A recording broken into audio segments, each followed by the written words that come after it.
And meron ako ditong tilapia, pinapilay ko. And then, itinabi ko yung ulo at yung tinik. Kasi ipiprito ko din yan mamaya. Titimplahan ko muna ito ng asin.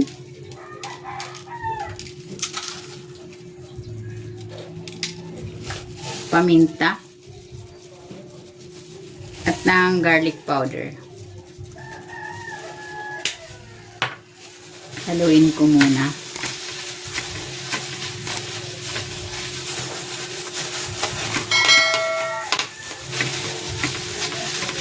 Ayan, okay na yan. And nagpainit na ako ng mantika. Magpiprito na ako. I-dredge ko muna dito sa cornstarch itong isda para malutong.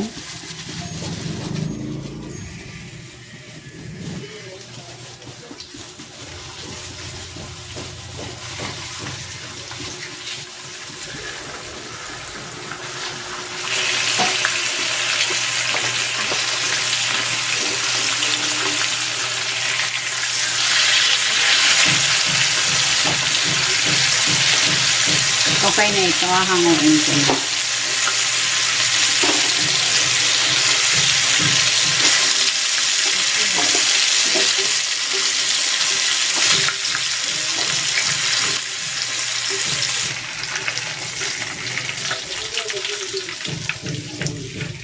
Next, gagawin ko naman yung ensaladang mustasa. Lagay ko na itong mustasa dito sa bowl. At itong kamatis, sibuyas, itlog na maalat, maglalagay din ako ng kalamansi, patis, at ng paminta. Haluin ko na.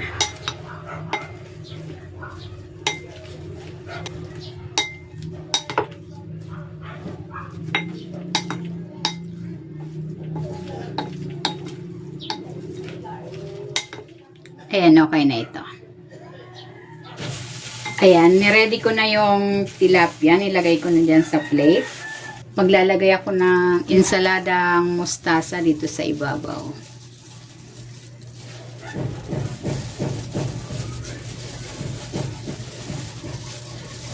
Ayan, ready na itong ensaladang mustasa on crispy tilapia.